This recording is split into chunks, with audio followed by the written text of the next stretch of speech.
हमें ये आया तो कि ठाकुर जी और मतलब ठाकुर जी जो ये लीला कर रहे हैं, वह लीला के अंदर मतलब दोनों मातान को मन ठाकुर जी की रक्षा करने में भी है और गृह कार्य में भी है। तो यहाँ कह रहे हैं कि ये जो ठाकुर जी जो यह समय लीला कर रहे हैं, ये मध्य लीला कही गई है। तो क्या मध्य लीला क्यों कही गई है? तो आगे कह रहे हैं कि श्री महाप्रभु जी आज्ञा कर रहे हैं कि श्री यशोदा जी और रोहिणी जी को जो मन आधो आधो है, आधो ठाकुर जी की तरफ है, आधो गृह कार्य में है, तो ये कह रहे हैं कि ये मध्य भाव है। व्यासो ठाकुर जी ने उनके भाव के जैसे लीला करी है। व्यासो या लीला को मध्य लीला कही गई है। कौन सी लीला को? जाके लिए ठाकुर जी अब चलवे लग गए हैं, काल की गति बढ़ी है तो अब स्वतंत्र रीत से चलवे लग गए हैं। तो चलवे के समय में ठाकुर जी ऐसे ऐसे उपद्रव वाले जो लीला जो कर रहे हैं, जैसे कि ये सिंह वाले के पास जानो, बांदरन के साथ खेलनो, और ऐसे पक्षी आदि के साथ खेलनो जो घात कर सके, और फिर ऐसी चीजन के साथ खेलनो जैसे अग्नि है, तलवार है, खड़ग आदि आदि जो है, जल के तरफ कुआ की तरफ दौड़ते हुए चले जानो, और कांटा वाली जगह पे खेलनो। तो ये सारी जो चीजें हैं जो श्रम पहुंचावे, घात पहुंचावे, घाव पहुंचावे, ऐसी चीजें से ठाकुर जी खेल रहे हैं। या ऐसे लीला ऐसी जगह पे ऐसे लोगों के साथ, मतलब ऐसे जो जीव हैं, प्राणी हैं, पशु हैं, उनके साथ ऐसे आप लीला कर रहे हैं। तो यहाँ पे जो ये लीला है आपको मध्यम लीला कही है। मध्य लीला, मध्यम लीला नहीं, मध्य लीला। तो ये मध्य लीला क्यों कही गई है? ताकि यशोदा जी और जो रोहिणी जी हैं, उनके वामेसु जो ग्रह कार्य की जो आसक्ति है वाकु छुड़ावे के लिए ठाकुर जी कहने के मैं साक्षात यहाँ तुम्हारे सामने हूँ, फिर तुम ऐसा सब चीजें के अंदर क्यों अपनो मन रख रहे हो? या के लिए ठाकुर जी हर प्रकार से उनको चित्त महासु निरोध करके और अपने में लगाना चाह रहे हैं। या सो आप ऐसे लीला कर रहे हो और या ही वजह से या लीला को निरोध लीला नहीं, मध्य लीला कही है। श्री वल्लभाधीश की जय हो।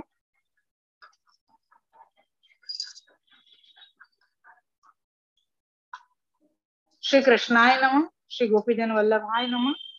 श्री वाक्पति चरण कमलेभ्यो नमः। श्रीमद भागवत महापुराण श्रीमद वल्लभाचार्य जी विरचित श्री सुबोधनी जी की टीका 10वां स्कंद पूर्वार्ध तामस प्रकरण को प्रमाण अवांतर प्रकरण में चतुर्थ अध्याय अपना चल रहा है, और श्रीमद भागवत जी 10वें स्कंद के अनुसार ये 8वां अध्याय यानी के 8वां अध्याय चल रहा है। और अपन ने 27वें अध्याय में अपन ने ये सारो प्रकार देखियो तो कि मध्यम मध्य लीला कही है। ठाकुर जी जो घुटना चल रहे थे तो काल चक्र आगे बढ़ो तो वह प्रकार अनायास भी ठाकुर जी अब अपने चरणार विंशु चलवे लग गए। ये प्रकार यहाँ पे बताया था। और वहां में फिर अपन को ये बतायो कि हाँ, ठाकुर जी के ने जो चलवे को जो लीला जो करी, क्रीड़ा जो करी आपने, वह काल को कोमल काल कही गई है। कोमल काल को प्रकार यहाँ पे बताया था अपन को।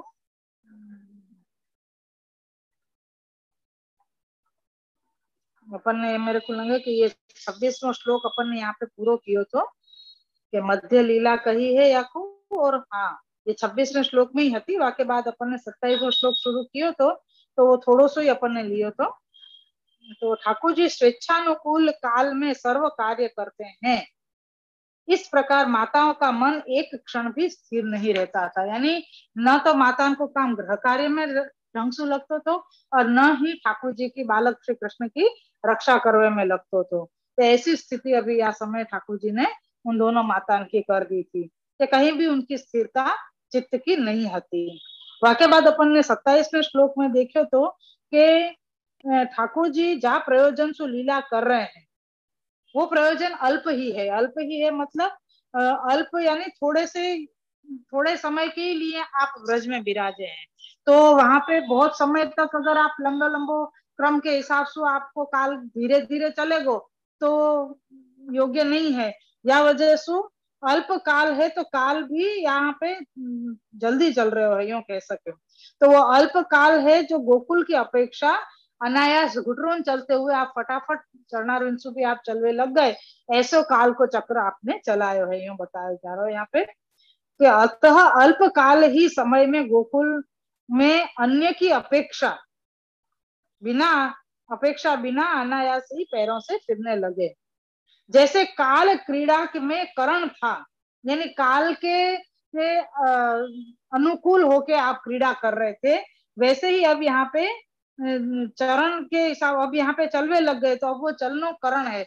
यानी ठाकुर जी पहले जो घुटरून चल रहे थे, यानी धीरे धीरे बालक बैठनो सीखे, फिर घुटरून चलनो सीखे, तो वहां में काल की गति से ठाकुर जी चल रहे थे। लेकिन अब आपको फटाफट स्वतंत्र लीला करनी है, तो वाक्य अनुसंधान में आपने काल को भी या प्रकार से चलाए। तो कह रहे हैं पहले काल करण हतो, यानी काल एक कारण हतो कि वाक्य अनुसार हमको चलना है, लेकिन अब आपको अपने हिसाब से स्वतंत्र लीला करने के लिए बिना कोई की अपेक्षा, यानी कोई को सहारा लिए बिना, जैसे अपन ने देखो ना कि बछड़ा की पूंछ पकड़ के, यशोदा जी के श्रेयस की अंगुली पकड़ के, और चंद्रा जी के श्रेयस की अंगुली पकड़ के, या कोई गोप गोपी की अंगुली पकड़ के ठाकुर जी खड़े होने को प्रयास कर रहे हैं और खड़े होके फिर चलने की कोशिश कर रहे हैं, तो ये सब जो थोड़ी पराधीन लीलाएं होती, और वो सब काल चक्र के कारण होती। और यहाँ पे भी है तो अभी काल चक्र ही, लेकिन मुख्यतः अब आपने अपने जो लीला की है वाकी विशेषता कर दी है, पहले भी हती पर फिर भी काल के थोड़े पराधीन होके आप चल रहे थे। आपकी इच्छा ऐसी होती कि या प्रकार से ही ब्रज भक्त को आनंद मिलेगा, या सो आप थोड़ी काल चक्र के अनुसार आप लीला कर रहे थे। लेकिन अब वैसे ही यहाँ चलने में भी करण है, क्योंकि काल गति रूप है, काल रुके नहीं है, काल तो चलते ही रहे। तो वह हिसाब से घुटरून चलने के बाद अब खड़े होके बिना कोई के सहारा के अब ठाकुर जी स्वतंत्र चलवे लग गए हैं। तो अल्प काल कोमल होता है। कोमल को मतलब एक अपन कहे ना कि हमारी बहुत अच्छी मीठी मीठी यादें हैं, वो पर बहुत थोड़े समय के लिए हती, अपन ऐसो कहे कोई चीज अपन ने बहुत मन सु कोई काम कियो होए, कोई अपनो कोई ऐसी इच्छा होए जो थोड़े से समय में, बहुत टाइम में तो वो चीज मिली होए, और वाके बाद बहुत थोड़े से समय में वो काम पूरा भी हो जावे, बहुत जल्दी खत्म भी हो जावे वो समय, तो अपन ये कहें कि वो इतनी जल्दी समय खत्म हो गया, खबर भी नहीं पड़ी। तो ऐसे ही ठाकुर जी ने जब घुटरून लीला चालू करी, जैसे अंगराग को प्रकार पूरा बतायो, बछड़ा की पूछ पकड़ के आप यहाँ घसीट रहे हैं, कभी बछड़ा को खींच रहे हैं, कभी बछड़ा आपको खींच रहा है, तो ये सारा प्रकार जा प्रकार से चल रहे है। तो यहाँ ये देख रहे हैं कि किस किस प्रकार से ठाकुर जी इतने थोड़े से समय में सब रजभक्तन को कितना आनंद दियो, फिर माता की गोदी में भी विराज जा रहे हैं। बहुत सारा क्रम अपन ने आगे सब ठाकुर जी की लीलाएं देखी। तो ये कह रहे हैं कि ये जो काल हतो वो अल्प हतो, यानी थोड़ो हतो, लेकिन वह थोड़ो काल भी बहुत मतलब काल कोमल काल हतो, क्योंकि ठाकुर जी के जो चरणारविंद हैं वो अत्यंत कोमल है, यानी ठाकुर जी के चरणारविंद आनंद देवे वाले हैं, तो वो समय भी ऐसो आनंद वालो हतो, पर थोड़ो सो ही हतो। जैसो अब ठाकुर जी अतः चरण कोमल थे, कोमल चरणों के स्पर्श से भूमि का खेद मिटा। अब जो भूमि को जो खेद हो रहा है, वह प्रकार से अब ठाकुर जी ये कर रहे हैं क्रम के आपको जो कोमल चरणारविंद हैं उनसे आप भूमि को जो खेद है, भूमि को जो दुख है वो आप दूर कर रहे हैं, भूमि को जो ताप है वो आप मिटा रहे हैं। तो श्री सुखदेव जी ने परीक्षित को राजर्षि कहा है, जिसका आशय आतर्षि कहते हैं कि परीक्षित आगे आने वाले चरित्रों के श्रवण के अधिकारी और निरोध लीला के अनुसंधान का भी अधिकारी है। यहाँ तक अपन ने पढ़े थे कि ठाकुर जी की लीला के लिए लीला श्रवण करने के लिए और निरोध को अनुसंधान करने के लिए परीक्षित राजा अधिकारी हुए हैं या समय। तो या के लिए सुखदेव जी ने यहाँ पे राजर्षियों करके संबोधन करके और आगे की बात कहवे लगे हैं। तो अब क्या कह रहे हैं कि सुखदेव जी ने श्लोक में भगवान एक वचन वाला नाम न देकर राम और कृष्ण पृथक पृथक नाम दिए हैं। अब अपन वापस श्लोक की तरफ आवे। काले नाल्पेन राजर्षे राम कृष्णश्च गो व्रजे, ये श्लोक में दियो है। पहले तो काले नाल्पेन, कालन अल्प अल्पेन यानी अपन ने देखो ना कि काल की गति, वो काल जो हतो, जो कोमल काल हतो वो अल्प हतो। तो बाकी बाद राजर्षि मतलब संबोधित कियो परीक्षित राजा को, और फिर संबोधन देके फिर कही के राम कृष्णश्च गो व्रज, राम और कृष्ण व्रज में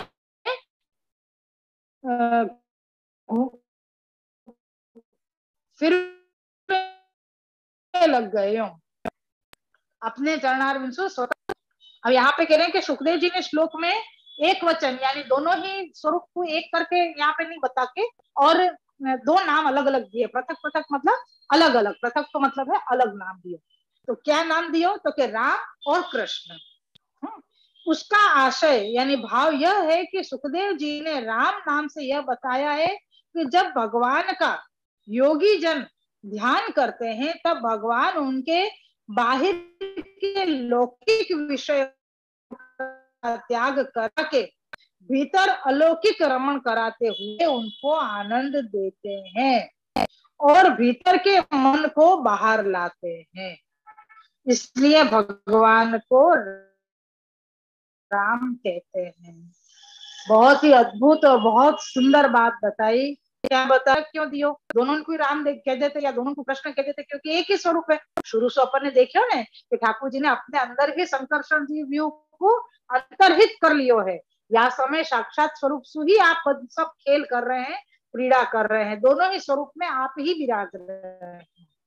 तो ये अपन पहले के श्लोक में देख चुके हैं। तो वाकई लिए यहाँ पे बता रहे हैं कि तो अब अलग अलग नाम क्यों दिए राम और कृष्ण। तो कह रहे हैं कि राम स्वरूप जो आएगो, बलराम जी के स्वरूप को जो ठाकुर जी विराज रहे हैं, वह स्वरूप को ध्यान अगर कोई योगी कर रहे हो है, बहुत ही सुंदर समझने वाली वस्तु है कि राम नाम को जो ठाकुर जी, राम यानी बलराम जी, और बलराम जी में भी समय तो ठाकुर जी ही विराज रहे हैं। वैसे भी ठाकुर जी को ही स्वरूप है, लेकिन वो व्यूहात्मक है। यहाँ व्यूहात्मक नहीं होके साक्षात ठाकुर जी को ही स्वरूप है, लेकिन नाम अलग से राम बतायो। राम को मतलब क्या भयो, जो आनंद देवे वालों है, रमण करावे वालों है। तो कह रहे हैं कि अगर योगी जन आपको ध्यान कर रहे हैं या नाम को, तो क्या होएगो, तो कह रहे हैं कि ठाकुर जी उनके बाहर के जितने प्रपंच हैं वो उन सबको नाश कर देंगे। हैं कैसे बता रहे हैं कि तब भगवान योगी जब जो ध्यान करते हैं या नाम तब भगवान उनके त्याग कराए का मतलब बाको नाश करा दियो, बाको खत्म कर दियो। लौकिक विषय जो हुए अब जीव के या योगी के जो भी बताए हुए, तो वो ये जो राम नाम स्वरूप को अपन जो याद करें, तो ठाकुर जी पहले बाहर के जो लौकिक विषय आदि जो हैं उनको नाश करावे, फिर क्या कराएंगे, भीतर विराजेंगे। भीतर आप विराज के लौकिक अलौकिक रमण कराते हुए आनंद देते हैं। पहले तो बाहर को पूरा विषय खत्म कर दिया, यूं कहे ना कि अरे मेरे को ये चीज अच्छी लगे, वो चीज अच्छी लगे, मेरा मन तो यहीं लग रहे है, या मेरे को या चीज की इच्छा है, भूख लग रही है, सोनो है, बाहर जानो है, खानो पीनो, यानी कोई भी चीज मनोरंजन करनो, कुछ भी चीज कछु गाना सुननो, कोई खेल खेलनो, कोई सु बातें करनो, कछु भी करते रहनो। तो ये सब हमारी इच्छाएं हैं, या सो बहुत सारी हो, ये तो एक जरा सा एक प्रकार बतायो। तो ऐसो यानी ठाकुर जी के इतर कहीं भी मन लग रहे है अपनो, तो वो लौकिक विषय की गिनती में आवे है। तो ठाकुर जी को जब अपन ध्यान करेंगे तब ठाकुर जी अपनो सबसे पहले ये सारो जो लौकिक विषय जो अपने आसपास घूम रहे हो या लौकिक विषय में, वो अपन के अंदर से त्याग करवाएंगे। अपने मन से इच्छा करे, भले सामने चीज पड़ी होगी फिर भी अपन कहेंगे हाँ ठीक है कोई बात नहीं, अपना मन वाके लिए खींचेगो नहीं, लालायित नहीं होगो। तो या को मतलब भयो कि अपन को अंदर से वाके लिए त्याग त्याग भाव पैदा हो गयो है। यूं तो ठाकुर जी अपने हृदय में ऐसो भाव उत्पन्न करें ताकि अपने बाहर जो भी लौकिक विषय है उनको त्याग अपन करते रहे। फिर ठाकुर जी भीतर पधार है, अपने जीव के हृदय में पधार के, और जो भीतर जो आनंद अलौकिक आनंद जो देना चाहिए वो आनंद को दान करें। फिर क्या करें, आनंद को दान करने के बाद भीतर के मन को बाहर लाते हैं। फिर जो अंदर को मन है वही बाहर प्रकट होके ऐसी इच्छा करने लग जाए कि ठाकुर जी के सुख को विचार करनो, ठाकुर जी के लिए मनोरथ करनो, ठाकुर जी के लिए कछु न कछु नई चीज सिद्ध करनी, ठाकुर जी के लिए कछु लेवे जानो, ठाकुर जी के लिए कुंज सिद्ध करनी। बहुत सारी ऐसी चीजें हैं जो अपन को ठाकुर जी के लिए करने के लिए प्रेरित करे। तो ये जो मन है जो हृदय में, वह मन को ठाकुर जी बाहर प्रकट करे, तो अपना मन भी फिर वही करेगा, क्योंकि बाहर भी अपन को वही चीज दिख रही है, वही जगह पे अपना मन दौड़ रहा है, तो वही अपन को समझ में आएगी और वही अपन देखेंगे। तो ये सब चीज यहाँ पे ठाकुर जी बता रहे हैं। यासु अपन को इसलिए भगवान को राम कहते हैं। इस आशय को बताने के लिए राम नाम पृथक दिया है। यहाँ पे या ही राम नाम जो है वो अलग से कही के, राम और कृष्ण वो व्रज, यूं कहिए वो व्रज, यानी अब व्रज में आप स्वतंत्र खेलने लग गए हैं। तो सुंदर प्रकार बतायो कि राम के नाम को ध्यान जो करेगो, वाके बाहर के लौकिक विषय को त्याग कराएंगे ठाकुर जी, वाके बाद भीतर विराज के अलौकिक रमण करेंगे और वाको आनंद देंगे। तो वो आनंद की जब अपन को अनुभूति होगी, वाकई जब एक ठाकुर जी एक ऐसी कृपा करे कि अपन को वह ठाकुर जी के आनंद की आदत पड़ जाए। अपन कई बार कह रहे ना कि अरे मेरे को तो ये आदत पड़ गई है, मेरे को पता है कि ये चीज मेरे को बहुत नुकसान करे है, लेकिन फिर भी मेरे को ये चीज खाए बिना मेरे को चले नहीं है। या यूं कहे ना कि अरे वो व्यक्ति अच्छो नहीं है तो वासु क्यों बातें करे, अरे क्या करूं आदत पड़ गई है, वासु बात नहीं करूं तब तक मुझको चले नहीं। तो ऐसी चीज जब ठाकुर जी के लिए अपन को हो जाए, पहले तो वो सारी आदतें तो ठाकुर जी खत्म कर ही देंगे अपनी, लेकिन ठाकुर जी जो हृदय में विराज के जो आनंद, जो अलौकिक आनंद अपन को दे रहे हैं, तो वह आनंद की अपन को आदत पड़ जानी चाहिए। जब वो आदत पड़ जावे ने तब अपनो मन चारों तरफ वही आनंद ढूंढे। तो आपको मतलब यही भयो ना कि ठाकुर जी ने अपनो हृदय में विराज के और वह मन को बाहर लाए, बाहर लाके ये कहे कि अब तो मैंने जो आनंद दियो ने वाको तो ढूंढ। तो अगर अपन को बाहर वो आनंद नहीं मिलेगा, फिर अपन वापस कहाँ जाएंगे, वापस अपन ठाकुर जी के पास जाएंगे कि प्रभु आपके बिना तो ये आनंद कहीं भी प्राप्त नहीं हो रहा। तो ऐसे जब आनंद की आदत पड़ जानी चाहिए, मैं तो श्री वल्लभ से विनती करूं कि हम सबको ऐसी ऐसी कृपा करें हम सबके ऊपर कि हम सभी ऐसे आनंद के आदि हो जाए कि चाहे कुछ भी हो जाए पर हम वो आनंद सु दूर नहीं जाए, या वह आनंद के बिना हम रह नहीं सके। तो ऐसो पूरा प्रकार हमारे अंदर आ जावे तो श्री वल्लभ की कृपा से हम सतत ठाकुर जी मैं अपन हो सके। तो ये चीज अपन के अंदर वो आदत, एक आदत चालेंगे ना कि वो आदत चाहे अच्छी हो चाहे बुरी हो, आदत तो आदत ही, वाके बिना इंसान रह नहीं सके। तो भैया ये तो आदत पड़ गई, अब क्या करें। वो एक है ना ढोल, जैसे कृष्ण केवानी मने टेव पड़ी, हो गए ना, वो टेव अच्छी है कि टेव फूटे हुए, वो कुछ भी समझो भाई, हमको तो भगवत नाम लिए बिना या भगवत स्वरूप जो हमको हृदय में आनंद करावे, वह आनंद के बिना हमको एक क्षण भी अच्छो नहीं लगे, हमारा मन तिल में ला जावे, ऐसा हो जाए अपन को कितनी तड़प लग जाए, ऐसे हम तड़प जाए अपन, वो अपन को जो चीज की आदत पड़ी हो ना, तो वाके लिए अपन नहीं मिले तो अपन तड़प जाए कि क्या करें कैसे भी करके, तो हमें फिर अच्छो बुरो कुछ नहीं सूझे वासम। जब अपन को ऐसा लगता है ना, क्या ना कि अपन को कभी भूख लग गई और वहां में भी अपन को कहीं खावे को नहीं मिल रहा है, तो चाहे कहीं भी अपन को दिख जाए कोई के यहाँ पे, तो वहां लेवे योग्य नहीं होवे खानो, खावे को खानो योग्य नहीं है कि या जगह नहीं लेना चाहिए, वो अच्छे से बनाए नहीं है या अच्छी जाती नहीं है या कुछ भी समझो, अपन को हमें सब बिगाड़ दी। लेकिन फिर भी अगर अपन को भयंकर भूख लग रही है तो वो सारी चीज को अपन को या समझो अपन को खबर ही नहीं है, ऐसा करके और अपन जो जहां से भी अपन को थोड़ा सा भी भोजन मिल रहा है तो वो अपन तुरंत खा ले, वाकई बात सब बुद्धि चले अपनी क्या है अपन ने ये क्या कर दियो, ऐसा नहीं करना चाहिए, फिर वो दुख करे भले अपन। लेकिन एक बार अपन को भूख लगी है तो फिर वो कहीं भी चीज वो तड़प वो भूख अपन तो सहन नहीं होवे और अपन कोई भी गलत कदम उठा। लेकिन यहाँ तो अपन को ठाकुर जी को आनंद प्राप्त कर लियो है अपन, अगर अपन ने एक बार, तो फिर वाके लिए तड़प जावे। वो गोपी गीत में आया ना कि एक बार मतलब आपने हमको अधरामृत को पान करके हमको जीवाई है, तो अभी हम फिर से मर रही हैं। तो आपको पूरा श्लोक तो नहीं याद मेरे को कैसे क्या से, तो आपको थोड़ा सा भावार्थ है कि गोपी गीत में ये चीज आवे है कि अब आप हमको जीवाओ, फिर से आप हमको वो सुधा को दान करो, जाके कारण हम फिर से प्राणवान हो जाओ।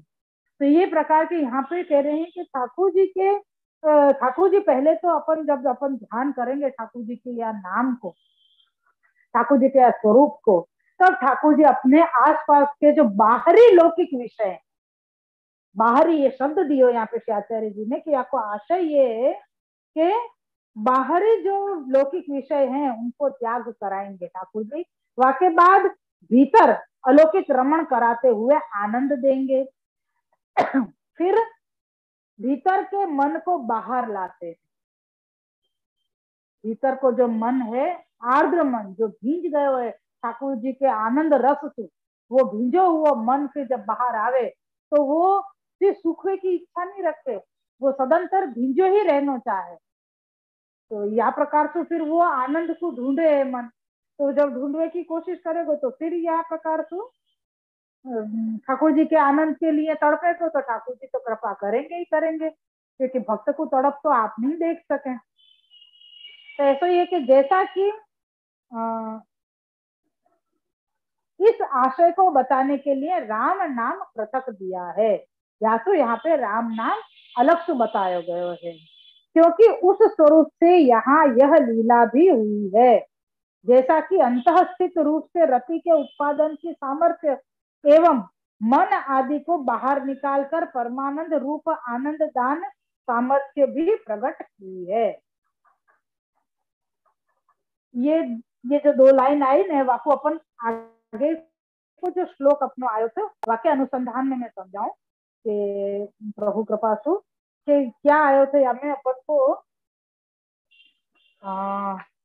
26वें श्लोक में ही पहले जो छोटी छोटी सुबोधनी जी आई थी, वाके बाद कारिका आई थी, वाके बाद बड़ी सुबोधनी जी 26वें श्लोक के ही लिए आई थी। लेकिन जो छोटो भाग जो आयो तो सुबोधनी जी को, वहां में आपने क्या आज्ञा करी थी कि ठाकुर जी भक्तों के हृदय में सूक्ष्म रूप सु विराज जावे हैं।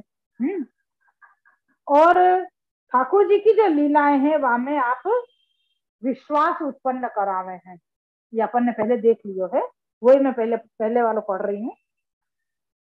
ठाकुर जी हृदय में सूक्ष्म रूप से विराजे हैं भक्त के, और फिर वहां पे ठाकुर जी मकु आप जो लीला कर रहे हैं वह लीला में विश्वास होवे भक्त को, ऐसे प्रकार की भाव वाके हृदय में प्रकट कर रहे हैं।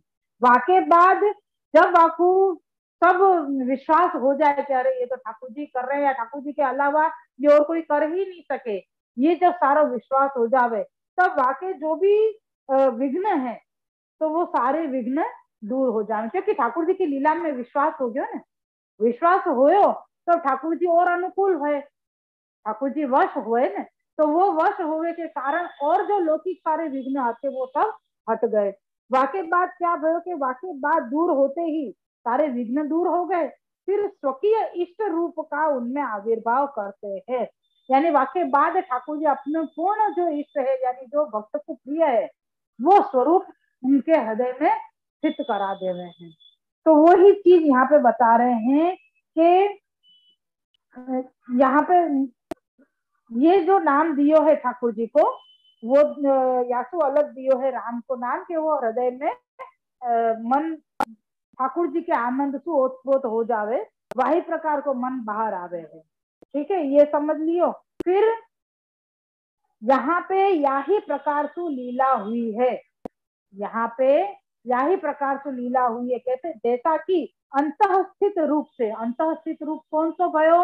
वो सूक्ष्म रूप जो भक्त के हृदय में विराजे हुए। ठीक है, अंतःस्थित रूप से रति के उत्पादन की सामर्थ्य ठाकुर जी अंतःस्थित भय, सूक्ष्म रूप से अंतःस्थित भय, फिर रति को उत्पादन यानी के हृदय में ठाकुर जी के प्रति प्रेम भाव उत्पन्न करना, यहाँ पे क्या बता रहे हैं, रति के उत्पादन की सामर्थ्य, यानी ठाकुर जी के लिए हृदय में प्रेम भाव को उत्पादन हो रहे, यानी तो वो सामर्थ्य ठाकुर जी ने दिए, एवं मन आदि को बाहर निकाल कर परमानंद रूप आनंद दान सामर्थ्य भी प्रकट की है।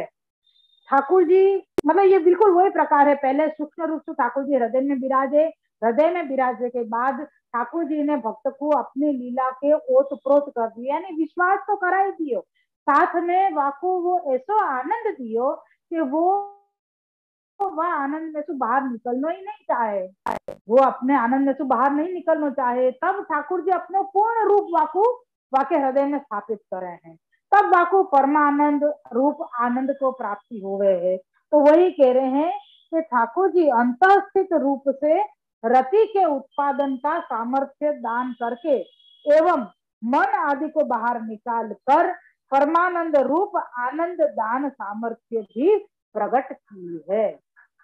समझ में आई कि नहीं आई बात? ठाकुर जी अंतःस्थित भय, फिर रति को उत्पादन को सामर्थ्य दिए, यानी ठाकुर जी हृदय में विराज के हृदय में प्रेम भाव उत्पन्न किए ठाकुर जी के लिए, ऐसे सामर्थ्य दी के हृदय में प्रेम भाव उत्पन्न भयो है। वाके बाद ठाकुर जी ने क्या किया, वह भाव को बाहर प्रकट किया, यानी मन अपनो बाहर निकाल दिया। अपन कह रहे ना कि अपने हृदय में से कोई बात अपन को करनी है, पर जब तक अपन बोलेंगे नहीं तब तक अपने कोई को खबर भी नहीं पड़ेगी कि हमने हमारा ये भाव प्रकट किया है या हम ये बात कहना चाह रहे थे। तो कि भाई मन खोल के बात करने तो पता चले, अपन यूं कहवे ना भाई तू मन खोली ने बात करने तो कहीं समझाए मने, और थोड़ू थोड़ू थोड़ू थोड़ू सु काम बोले थे, यूं करके अपन टोके आपको कोई को भी अपन बात कर रहे हो तब ये बात बताई जाए कि भाई तुम मन खोल के बात करोगे तो समझ में आएगी कि तुम क्या विचार कर रहे हो, क्या करना चाह रहे हो और क्या इच्छा है तुम्हारी। तो यहाँ पे यही क्रम ठाकुर जी कर रहे हैं कि आप पहले अंतःस्थित हुए, अंतःस्थित होकर आपने ठाकुर जी में रति प्रकट करी, रति प्रकट करके और फिर जब मन में पूरी रति भरा गई है तब वो मन बाहर निकल रहे हो, वो बाहर निकल के ये मन खोल के ये ढूंढ रहे हो कि ठाकुर जी ने और क्या चीज सुप्रीति हो सके या हमको कोई सुप्रेम हो गयो है तो हम वाके लिए क्या करें जासू वो खुश हो। हम जासू प्रेम करते हैं ना वाकू दुखी करने को कभी हम नहीं सोचे, लेकिन वो क्या प्रकार से खुश होगो यही हमारा विचार रहेगा। तो यहाँ पे यही प्रकार आयो कि ठाकुर जी ने अंतःस्थित होके रति उत्पादन को कार्य पहले कियो, वो सामर्थ्य दियो, वाके बाद मन बाहर निकालो और फिर जो परमानंद जो है आनंद, वह आनंद को ठाकुर जी ने दान दियो, परमानंद रूप आनंद दान सामर्थ्य भी प्रकट की है। ये दोनों ही लीलाएं भूमि के सुख दानार्थ की है, और ये दोनों जो लीला आपने करी हैं जैसे घुटुरोहन चलनो और चरणारविंद चलनो, ये दोनों ही अंतःस्थित होके और हृदय में अलौकिक रमण करके रति प्रकट करके और वाके बाद पूर्ण परमानंद को दान करके और फिर ये जो सारी लीलाएं आपने जो ये करी हैं परमानंद को जो दान देवे हैं अपन को, तो वो सारी लीलाएं आपने भूमि के सुखार्थ करी है, यानी कि पृथ्वी में कही थी ना ठाकुर जी से विनती करने के लिए कि आप कृपा करके मेरे ऊपर जो ये दुख आन पड़ो है, जो राजा और जो सारे राक्षसन को असुरन को जो प्रकोप बढ़ गयो है उन सबको आप दूर करो, ये विनती करवे। जब ब्रह्मा जी के पास जब पृथ्वी गई थी तब ब्रह्मा जी पृथ्वी और सारे देवताओं को लेके ठाकुर जी के पास गए थे और ठाकुर जी से विनती करी थी कि आप कृपा करके यहाँ पे या को पृथ्वी को दुख दूर करो। तब ठाकुर जी ने आज्ञा करी थी कि हम जरूर से दुख दूर करेंगे और आप स्वयं प्रकट होंगे, ये आपने आज्ञा करी। तो यहाँ आपने प्रागट्य लियो भूमि पे, तो भूमि को भार या भूमि को ताप तो हरण आपको करना ही करना है। तो या के लिए यहाँ पे ठाकुर जी ने ये दोनों ही जो लीला घुटनों से चलने की लीला और चरणारविंद जो आपके कोमल कोमल चरणारविंद है वास्तु आप पृथ्वी पे चल रहे हैं, तो वो सब पृथ्वी के भूमि के सुख के लिए ही है। आज अपन यही रखेंगे, अभी अपना एक पैराग्राफ भी पूरा नहीं भयो है, फिर वाके बाद दूसरा पैराग्राफ और है तो वो अपन अब कर लेंगे। बहुत ही अद्भुत चीज बताई। पहले तो राम नाम को ध्यान करने के लिए कही क्यों यहाँ श्लोक में सुखदेव जी ने ठाकुर जी को और बलराम जी को नाम अलग अलग क्यों लियो है? तो अकेले कह रहे हैं कि राम और कृष्ण ऐसे दो नाम बताए हैं यहाँ पे। तो अकेले कह रहे हैं कि राम नाम को अगर योगी जन ध्यान करेंगे तो उनके आगे पीछे जो भी लौकिक है विषय, उन सबको ठाकुर जी त्याग कराएंगे। वाके बाद ठाकुर जी हृदय में विराज के अलौकिक रमण करेंगे। वाके वजह से जो आनंद प्राप्त होएगो, तब अंदर को मन बाहर प्रकट कराएंगे ठाकुर जी। तो या वजह से हृदय में जो आनंद प्राप्त भयो वही आनंद बाहर भी प्राप्त होएगो। ऐसो ठाकुर जी अपने यहाँ नाम से या स्वरूप से आप सामर्थ्य बतायो है। क्यों बतायो है? क्योंकि ठाकुर जी राम नाम जियो है, वह वजह से आप रमण करा रहे हैं, यानी कि आनंद करा रहे हैं। तो बाहर भी आनंद करा रहे हैं और भीतर भी आनंद करा रहे हैं, दोनों तरफ ठाकुर जी आनंद करा रहे हैं। और ये एक प्रकार आयो। और फिर एक प्रकार बतायो कि आनंद करा रहे थे, ये कैसे प्रकार बताया गया है? तो यहाँ पे कह रहे हैं कि आचार्य जी आज्ञा कर रहे हैं कि आपको आशय ये है कि ठाकुर जी पहले अंतःस्थित हुए, अंतःस्थित होके आप ठाकुर जी ने क्या किया? ठाकुर जी में रति को बढ़े ऐसो सामर्थ्य दियो जीव, यानी ठाकुर जी में प्रेम बढ़े, दान करे हैं। फिर वाके बाद ठाकुर जी वह हृदय को बाहर पधरावे, यानी कि वह मन को बाहर लावे।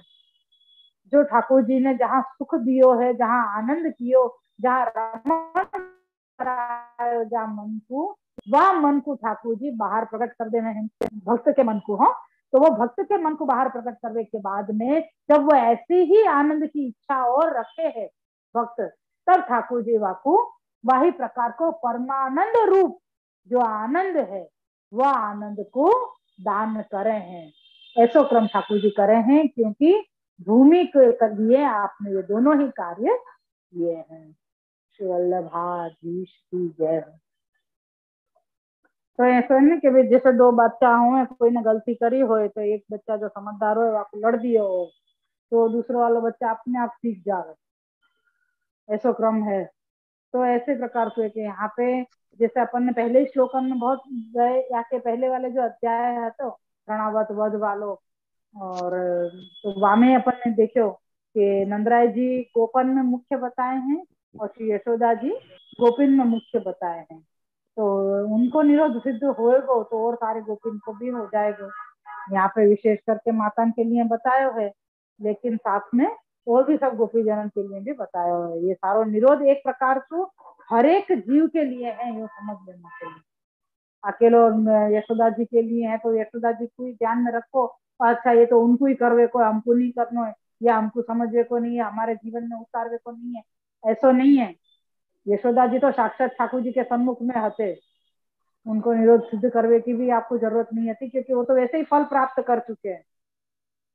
फल तो अपन को प्राप्त करना है, या फिर ये सारी चीज, ये सारे निरोध तो अपन को सिद्ध करने हैं।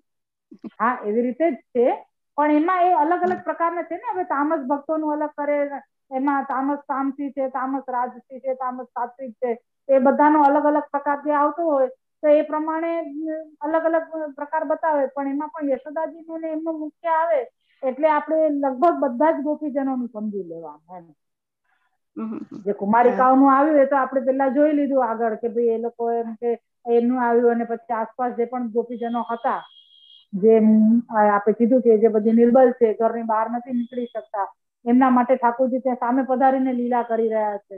એમનું મન એમાં ચિત્ત લાગી ગયું અને એ ચિત્ત ત્યાં પરોવાઈ ગયું તો એ બધી સ્થિત થઈ ગઈ તો એમને ગ્રહ કાર્ય અને ગ્રહ આસક્તિ એમને હૃદયથી છોડી દીધી, જેના કારણે ઠાकुरજી એ હૃદયમાં બિરાજી ગયા। બંનેનો અરસપરસ પરાધીનત્વ બતાવ્યું કે ઠાकुरજી એમને પરાધીન થઈ ગયા કે હવે ગોપીજનો જે કરે એ પ્રમાણે એમ કે હું તૈયાર છું, या ગોપીજનો એમ વિચારે છે કે હવે ઠાकुरજી જ્યાં લઈ જશે ત્યાં અમે જઈશું। તો એ બંનેનું પરસ્પર એ પ્રમાણેનો વિરોધ પરાધીનત્વ બતાવ્યું છે। એ પ્રમાણે ગોપીજનોનું નિરોધ સિદ્ધ થઈ ગયું। તો એ અમુક અમુક પ્રકાર આપણે એમ કહીએ જેમ ગોપી ગીત છે, ગોપી ગીતમાં 19 શ્લોક આપ્યા છે। શા માટે આપ્યા એટલે તો કે अलग अलग પ્રકારના તામસ તામસી, રાજસ તામસી, રાજસ તામસી, પછી સાત્વિક તામસી, એ પ્રમાણે રાજસ રાજસી, રાજસ તામસી, એ બધા પ્રકારના 9 પેલા 3 તો છે જ, તામસ, રાજસ ને સાત્વિક. એક નિર્ગુણ, એટલે 4 પ્રકાર થયા ને નિર્ગુણ તો બિલકુલ અલગ જ મૂકી દેવાના. ફરી પાછા એ જે 3 પ્રકાર છે રાજસ, તામસ ને સાત્વિક, એના 3 પ્રકાર. તો એ પ્રમાણે બધાના શ્લોકો આવ્યા, એટલે જેનો જેવો ભાવ હતો એવો ભાવ ઠાકોરજી માટે પ્રગટ કર્યો. એટલા પ્રકારે એના પ્રમાણમાં એ 19 શ્લોક થયા. તો એ બધું આમાં જોવાનું કે આમાં જેટલા 3 પ્રકાર આવશે એ બધામાં આપણે તો રાજસીય છીએ, તામસીય છીએ, સાત્વિકીય છીએ. નિર્ગુણ તો ક્યારે થશે તો ખબર જ નથી, એટલે બધા જ પ્રકરણ આપણને તો લાગુ પડે જ છે.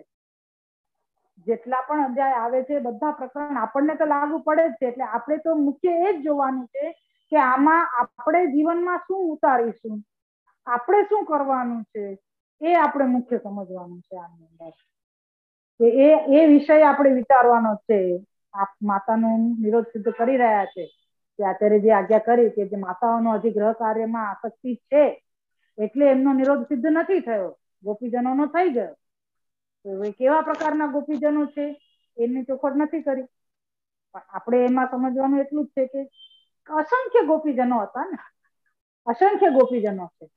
તો એમાં બધામાં ગ્રુપ વાઇઝ પણ એમ ગણતરી કરો કે નંદાલયમાં બિરાજે છે જે કુમારિકાઓ, એમનો નિરોધ સિદ્ધ કર્યો. પછી નંદાલયની બહાર જે અમુક છે એ તરુણીઓનું નામ બતાવ્યું છે કે તરુણીઓ છે, એ તરુણીઓ પણ કેટલા પ્રકારની બતાવી હતી? 3 પ્રકારની. એટલે ઠાકોરજી એમના માટે 3 પ્રકારની લીલા કરી. તો એ પ્રકાર છે. એટલે અલગ અલગ પ્રકારની જે 3 છે લીલા, એ બધી નિરોધ સિદ્ધ કરવા માટે અલગ અલગ નિરોધ સિદ્ધ કરવાની આપ લીલા કરી રહ્યા છે. બાકી આપ તો સર્વ સામર્થ્ય યુક્ત છે, આપને પણ આનંદ આવે છે લીલા કરવામાં, આપ લીલા કરે છે અને ભક્તોને પોતાના તરફ ખેંચે છે. એટલે આપણે તો વિચારવાનું એટલું જ છે કે આપણે આમાંથી કઈ કેટેગરીમાં ક્યારે આવીએ છીએ અને આપણે આવું કરીએ છીએ, તો હવે આપણે કયો નિકાલ કરવાનો આપણા માટે એ આપણે વિચારવાની જરૂર છે. અને એમાંથી જ આપણે જીવનમાં ઉતારી જેટલું બની શકે પ્રભુ કૃપાથી. શ્રી વલ્લભ આપણને રસ્તો બતાવે છે, ચાલવા માટે પણ ધક્કો મારે છે કે તમે ચાલો, અહીંયા ચાલો. જેમ આપણું બાળક ચાલતું ના હોય તો આપણે એમ કહીએ ને કે નહીં, તારે કોશિશ કરવી જ પડશે, તારે ભલે રોજ 1 ડગલું તો 1 ડગલું, પણ તારે ભરવું જ પડશે 1 ડગલું. તો એ આપણે કરાવીએ જ છીએ. તો બાળક ધીમે ધીમે કોન્ફિડન્સ થાય છે, આત્મવિશ્વાસ જાગે છે એનો, અને પછી એ પોતાની રીતે ચાલતો થઈ જાય છે. એવી રીતે ત્યાં તો કદાચ એમ થાય કે માતા પિતાનો આશ્રય તો રાખે જ છે. એવી જ રીતે આપણે શ્રી વલ્લભના ચરણારવિંદનો, શ્રી અમ્માજીના ચરણારવિંદનો આશ્રય રાખીને જે પણ આપણા જીવનમાં ઉતારવા લાયક આમાંથી આપણને પ્રાપ્ત થાય છે એ સદંતર આપણે એમ કહીએ ને કે આપણને 10 વસ્તુ બતાવી દીધી ત્યારે પણ આપણને એમ થાય કે ભાઈ આમાંથી આપણે કઈ વસ્તુ લઈ શકીશું. તો પહેલા થોડી નાની વસ્તુથી આપણે શરૂઆત કરીએ. તો ખાલી જે ધ્યાન કરવાની વસ્તુ, અને તે ઠાકોરજીનું સ્મરણ કરવાની જે વાત આવી, પહેલા આપણે ત્યાંથી શરૂઆત કરીએ કે ભાઈ આપણે સ્મરણ કરવાનું તો શરૂઆત કરીએ, પછી આપણે આજુબાજુના લૌકિક આસક્તિને ઠાકોરજી નાશ કરવાનું કાર્ય તો આપ કરી દેશે, આપના માટે તો ક્ષણની વાત છે. પણ આપણે પેલા સ્મરણમાં આગળ વધીએ પછી ઠાકોરજીની રીતે ક્રમ વાઇઝ ક્રમ બધું કાર્ય થશે. હવે ડગલું તો આપણે વધવાનું છે. શ્રી મહાપ્રભુજીએ તો ખૂબ રસ્તો બતાવ્યો, ઠેઠથી ઠેઠ સુધીનો રસ્તો બતાવી દીધો છે. કોણ કેટલું ચાલે છે, કોણની કેટલી તાકાત છે ચાલવાની, એ તો શ્રી વલ્લભની ઈચ્છા અને વલ્લભની કૃપા વગર આપણને એવો ભાવ બી ઉત્પન્ન નથી થતો. એ વસ્તુ પણ હકીકત છે. પણ જહાં ચાહ વહાં રાહ, આપણે ઈચ્છા કરીશું તો એ રાહ પણ પ્રભુ ચલાવશે.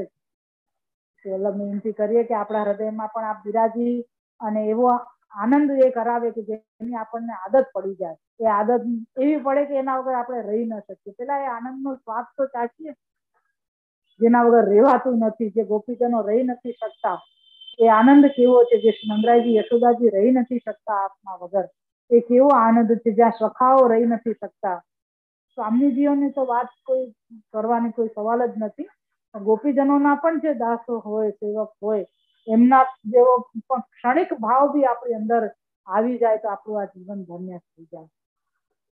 વલ્લભને વિનંતી કરીએ કે આપણને એવું ક્ષણિક ભાવની સાથે પછી સ્થિર ભાવ પણ આપે અને અમે સતત આપના માટે, આપની પ્રસન્નતા માટે અમારું હરેક ક્ષણ જીવીએ, એવું શ્રી વલ્લભને વિનંતી કરીએ કે આપના ચરણારવિંદમાં રાખી અને આપણને એવો જ ભાવ દાન કરે. श्री वल्लभाधीश की जय।